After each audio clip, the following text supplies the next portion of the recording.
सांगा काय झालंय? काय झालं सांगतो की पुढं. मग ह्यो कांबळे चांगलं वागायचं, मोठं मोठं बोलायचं नाटक करून ह्या पाटील बायला लागला की आपल्या जाळ्यात वाढायला. हे काय बोलताय तुम्ही?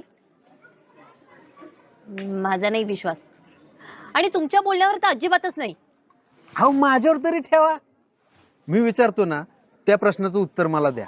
मला सांगा ह्यानं अजून लगीन का केलं नाही? अहो हिच्यासाठीच की. आता आपली शाळा एवढी स्पर्धा जिंकल्या म्हणल्यावर ह्यानं पोरांसोबत थांबायचं सोडून त्या बाईच्या मागणं का बरं गेला असेल? हा अहो जेवायचं सुद्धा भान नाही. अहो सगळ्या शाळेला माहिती होतं यांचं लफडं.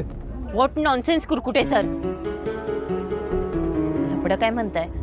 बर तुमच्या भाषेत लव, आमच्या भाषेत ते प्यार बीर काय म्हणतात ते. अहो लई दिवस चाललं होतं यांचं.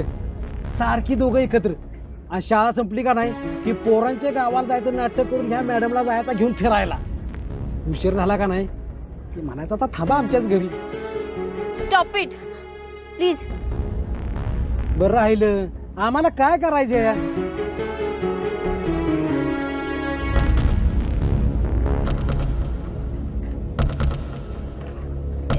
या दोघांनी लग्न का केलं नाही? अहो यो खालच्या जातीतला, त्या आपल्या जातीतल्या होत्या. घरात कळल्यावर झाला की मग राडा.